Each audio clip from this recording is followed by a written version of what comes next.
এক সময় কিন্তু এই জায়গাটাতেই মোষবলি হতো, বর্তমানে মোষবলি আর হয় না।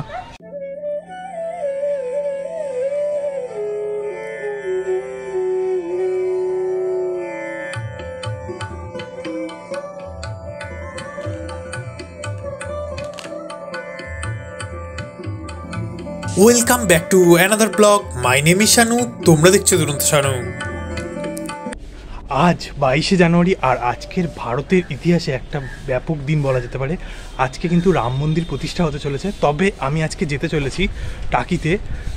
টাকিতে গিয়ে তোমাদের আমি ওখানে যে ম্যানগ্রোভ মানে যে সুন্দরবন আছে, মিনি সুন্দরবন, সেটা দেখাবো। আর আশপাশে আরও কিছু ঘোরার জায়গা আছে, সেগুলো যেমন রাজবাড়ি আছে টাকির, সেই সবগুলো ঘুরে দেখাবো। তো চলো ভিডিওটা কন্টিনিউ করা যাক। আর এখন বাজে সকাল 8টা, মোটামুটি বেশ ঠান্ডা রয়েছে। তো জাস্ট একটুর জন্য আমার হাসনাবাদ লোকালটা মিস হয়ে গেল। আর এখনও আধ ঘন্টা পরে আবার ট্রেন আছে, দেখা যাক। তার জন্য আমাকে 4 নম্বরে যেতে হবে।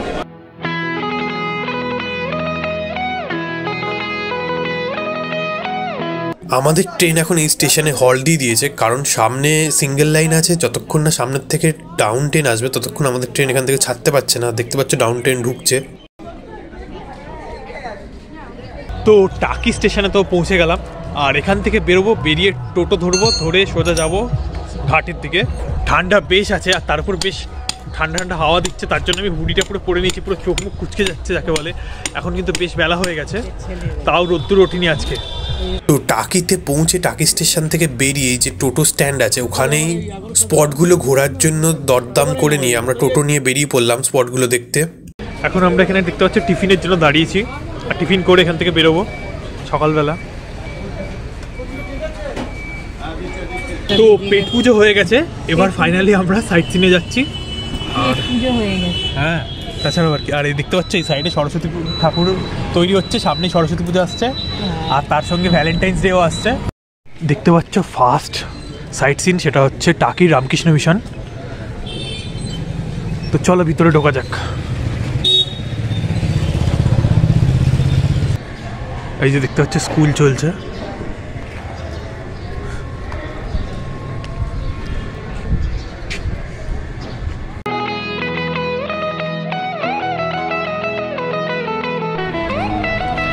খুব সুন্দর সুন্দর ফুল রয়েছে, দেখতে হচ্ছে গাঁদা, ইনকা। আমাদের সেকেন্ড ডেস্টিনেশন হচ্ছে ফুলেশ্বরী কালী মন্দির, যেটা নাকি প্রায় 300 থেকে 350 বা 400 বছরের পুরনো। এখানে বলি হয়, তো শুনতেই পেলে এখানে বলি হয় এখনো। আর মন্দিরের মানে কনস্ট্রাকশনের কাজ চলছে, ওই জন্য মূর্তিটা দেখা যাচ্ছে না, ভিতরেই রয়েছে, ঢেকে রাখা হয়েছে। মন্দিরটাকে নতুনভাবে করা হচ্ছে। আর এই যে এটা হচ্ছে, আমি বলছিলাম না ফুলেশ্বরী না কুলেশ্বরী কালী মন্দির, একটু নামটা একটু বিয়ার্ড। আর দেখতে পাচ্ছ এইখানটা রয়েছে একটা শিব মন্দির, কালী মন্দিরের পাশেই রয়েছে একদম। এই মন্দিরে কোন সময় ভিড় হয় বেশি? চৈত্র মাসে চড়ক। আচ্ছা আচ্ছা। আর এমনি কালী পুজোর সময় ভিড় হয় না? ও,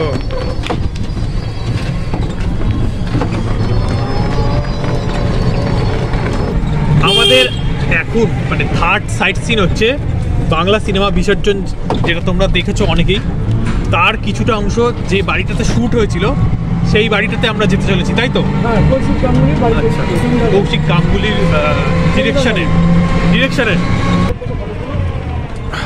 এই যে বাড়িটা দেখতে পাচ্ছ।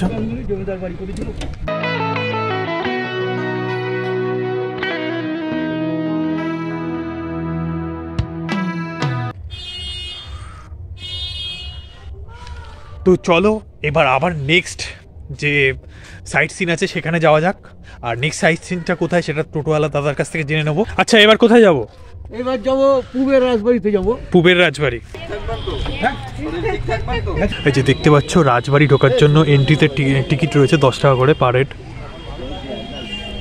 আর এই রাজবাড়িটাকে কিন্তু এখন মেনটেন করা হচ্ছে, আগে কিন্তু বন্ধ থাকতো। তো রাজবাড়িটা দেখেই বোঝা যাচ্ছে এর স্ট্রাকচারটা, এগুলো কিন্তু বেশ প্রাচীন। আর দেখো এদিক দিয়ে দেখো, বেশ সুন্দরভাবে কিছু মডেল দিয়ে সাজিয়ে রাখা রয়েছে। পিকনিক ফটোশ্যুট সব রকম অনুষ্ঠানের জন্য এখানে ভাড়া দেওয়া হচ্ছে এখন। আর এখানে দেখতে পাচ্ছ মা দুর্গা, কার্তিক এবং গণেশকে নিয়ে বেরিয়েছেন। খুব সুন্দরভাবে সাজানো রয়েছে। কিন্তু এখন আগে কিন্তু এই রাজবাড়িটা সম্পূর্ণ বন্ধ থাকতো, শুধুমাত্র দুর্গাপুজোর সময় খোলা হতো। কিন্তু এখন যেহেতু এটা সংস্কার করা হবে, বা তুমি বলতে পারো যে এটাকে কেয়ারটেকার করা হচ্ছে, মানে নিয়েছে অন্য কেউ, তিনি কিন্তু এখন এটাকে, মানে আমি যা টোটোওয়ালা দাদার মুখ থেকে শুনলাম যে অন্য কেউ এটাকে নিয়ে তিনি এখন মানে লোকের মানে টিকিটের মাধ্যমে প্রবেশ মূল্য করে সারা বছর খুলে দিয়েছে জনসাধারণের জন্য। তাই তোমরা যদি এখন টাকিতে আসো এই রাজবাড়িটা কিন্তু অবশ্যই দেখে যেও। খুব সুন্দর কিন্তু দেখো। আর দেখতে পাচ্ছ এটা অনেক পুরনো একটা কামান রয়েছে। আর বাড়িটা শুধু দেখো কত সুন্দর লাগছে। ফাইনালি পূবের রাজবাড়ি, দেখো নাম লেখা রয়েছে, কত সুন্দর দালান, কত সুন্দর। আর নকশাগুলো দেখো পুরনো হলেও এখনো টিকে আছে। কড়িবর্গার ছাদ সব কিছু বলে দেয় যে মানে এই বাড়ির ইতিহাস, এই রাজবাড়িগুলোর যে ইতিহাস, এই নকশা, এই ডিজাইন, কড়িবর্গা, এগুলো সব কিছুই মানে বলে দিচ্ছে যে এগুলো কত পুরনো। আর এখানকার যে মালিক তিনি কত ঐতিহ্যবান ছিলেন বা কত অর্থবান ছিলেন। যদিও বা কালের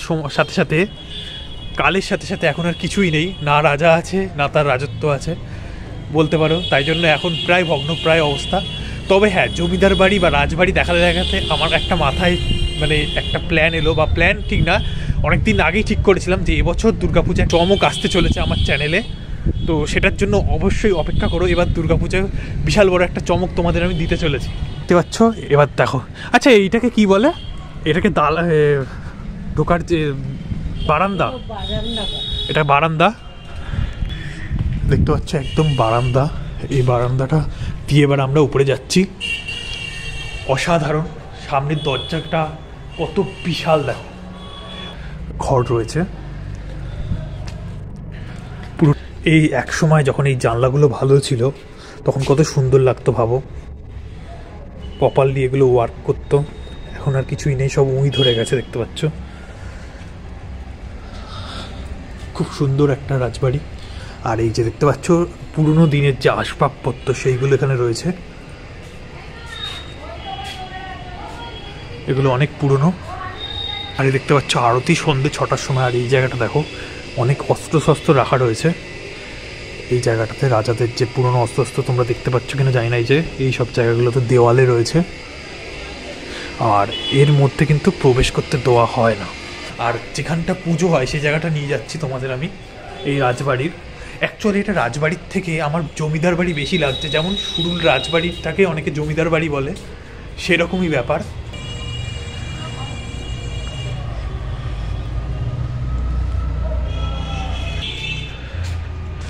সত্যি অসাধারণ। উপরে কড়িবর্গার ছাদ, সাইডে চওড়া দেওয়াল, তার উপর কারুকার্য করা দরজা। জানলাগুলো সব ভেঙে গেছে কিন্তু সেই পুরনো ইতিহাসগুলোকে এখনও সেই তার নজির রেখে গেছে বলা যেতে পারে। দেখতে পাচ্ছ এখন যে ফ্ল্যাট কালচার, তাতে খুপড়ি খুপড়ি ঘর। আর এই রাজাদের ঘরগুলো দেখো কত বিশাল বিশাল, সত্যি ভাবা যায়। আমরা একদম এই বাড়িটার পিছনের পোর্শনে চলে এসেছি। পিছনের পোর্শনটা প্রায় ভগ্ন, প্রায় জায়গায় জায়গায় কিন্তু ছাদ প্রায় ভেঙে পড়ার মতো অবস্থা, দেখতে পাচ্ছ এই কোণাটার থেকে। আর এই জায়গাটা কিন্তু অলরেডি ভেঙে টেঙে গেছে, টিন দিয়ে আটকে রাখা রয়েছে। আর এখানটা স্লিপ রয়েছে। তো চলো আমরা নিচে দিয়ে যাওয়ার চেষ্টা করি। এই জায়গাটা দেখেছো বাচ্চাদের জন্য ঢেকি রয়েছে, স্লিপ রয়েছে।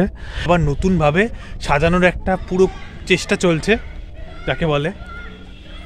আর এই পোর্শনটাতে কিছু গাছগাছালি রয়েছে। দুর্গাপূজার সময় এই জায়গাটার লোকের ভিড় হয়। সেখানেও কিন্তু বলির হাঁড়ি কাঠ রয়েছে, কিন্তু এখানে বলি বন্ধ হয়ে গেছে, শুধু আখ আর চাল কুমড়ো বলি হয়।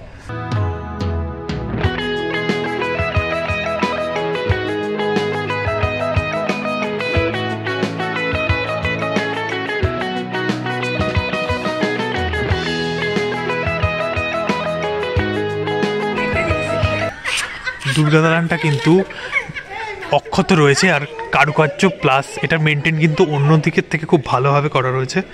আর দেখতে পাচ্ছ এখানে সামনে কি রয়েছে, মুগুর রয়েছে। কত ভারী ভারী মুকুট দেখো। আর এখানে মা দুর্গার একটা প্রতীকী মূর্তি রয়েছে, একটা পালকিও রয়েছে। এই জায়গাটাতে কিন্তু মা দুর্গার পুজো হবে দুর্গা পুজোর সময়, তখন এই মূর্তিটাকে সরিয়ে দেওয়া হবে।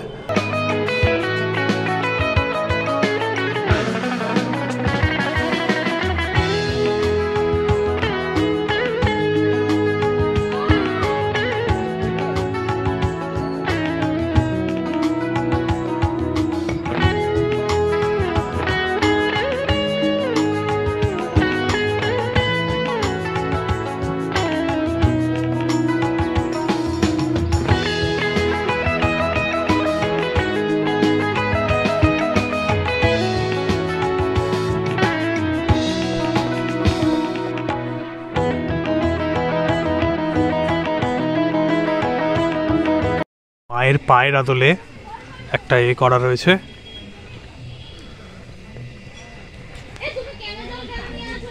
আর দেখতে পাচ্ছ জমিদার বাড়ির পুকুর,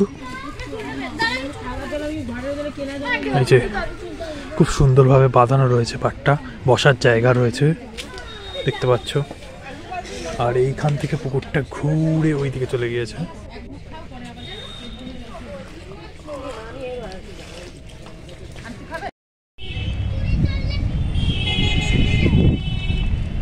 আমরা আবার নেক্সট ডেস্টিনেশনে ঘুরে আসি, মানে নেক্সট যে সাইট সিন সেখানে যাই। এটা হচ্ছে টাকি শ্মশান, ইছামতির ধারেই।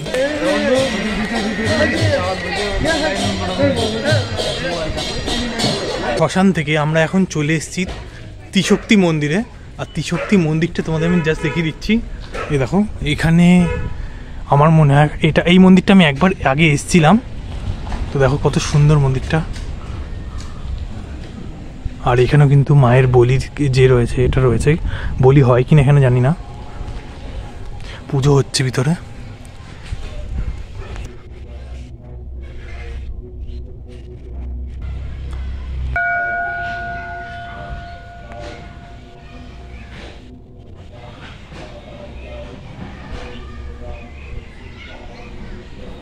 টাকির এই ভিডিওটা অনেক বড় হয়ে যাচ্ছিল, তাই আমি দুটো পার্টে ভাগ করে দিলাম। তো দেখা হবে টাকির নেক্সট পার্টে রয়েছে মিনি সুন্দরবন, ঘোষবাড়ির দুর্গা দালান, এছাড়াও কর্নেলের বাড়ি এবং বিসর্জন সিনেমার ছোট্ট যে কুড়ে ঘরটা ছিল সেটা, এবং মোহনার এবং টাকি রাজবাড়ি ঘাট। ততক্ষণের জন্য টাটা।